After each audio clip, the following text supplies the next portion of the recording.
Some parents make the mistake of pampering their children. They think they are loving the child, but they end up spoiling them. And if you are one of those parents, either you are already facing some trouble because of it, or the trouble is coming, I assure you. What kind of trouble? You have probably made your child's life so comfortable that they now fight with you the moment you ask them to do something difficult or something they disagree with. You have given them so many privileges or luxuries that they can't adjust in tougher conditions outside the home. You have perhaps been saying yes to all their demands and now they can't accept a no. They get angry and throw tantrums every time you refuse to fulfill their wish. You have maybe given them so much that they don't even value any of it. In short, they are spoiled. Why do parents do it? There could be many reasons. You want them to have the life you never had. You don't have time to spend with them and thus you just shower them with toys, gifts and luxuries. Or maybe this is how you actually show your love. You don't know any better way. Or possibly you think your child will hate you if you say no to them and you want your child to love you, at least more than they love your spouse. Whatever the reason you might have for pampering your child, my recommendation to you is very simple. Don't do it. But of course it's not that simple. The problem is complex. You as a parent have a certain level of wealth and resources. What will you do with it if you're not going to let your children enjoy them? And where is the line? Like how much should you give? How much is too much? How much is too little? There is obviously no measurable or one size fits all answer for this. As the cliche goes, it depends. But I'm going to give you a framework to think about this problem. Consider following points. First, try to predict and answer this question. When this child becomes an adult, would they be able to sustain the current level of privileges or not? The answer to this question will change every so often. Someday your child will seem very responsible and talented. Someday it will feel they are useless and incompetent. But you must keep those questions in mind. Will your child be able to afford the rent of the big house they are living in? Are they capable enough to buy the expensive branded clothes you buy them so casually?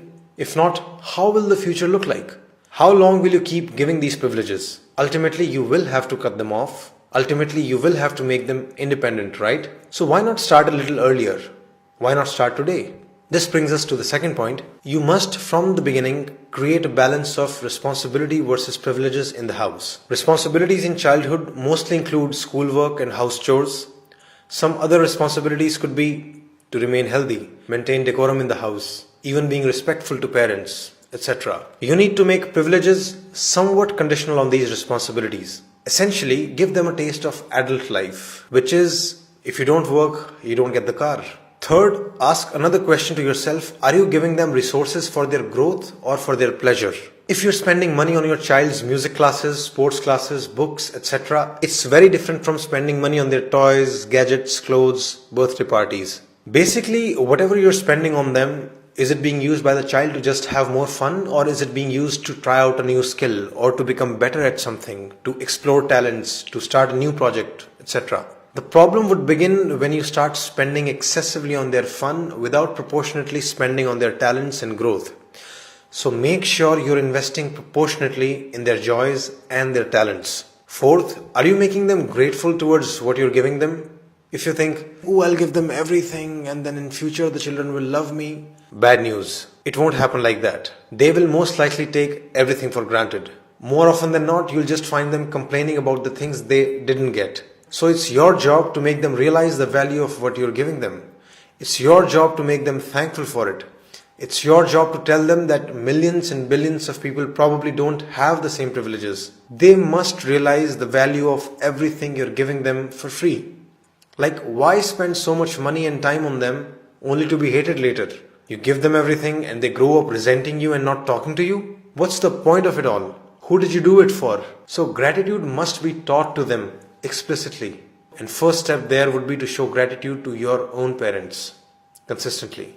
Fifth, you must make your child experience no from time to time. They must learn to deal with it. Of course, don't do it arbitrarily. Say no only when you have good reasons to say no, but do say it when needed. The main thing here is to learn to not be afraid of the child's anger or tantrums. In fact, if they show tantrums or anger, then you'll have to become even more strict in saying no. Your goal is to make sure that they accept your no with respect. And your objective is to teach them that their anger and tantrums will never turn a no into a yes. If you get scared and say yes to avoid fighting with them, you're only making them stronger. This is basic operant conditioning. By letting their anger win, you're reinforcing their bad behavior.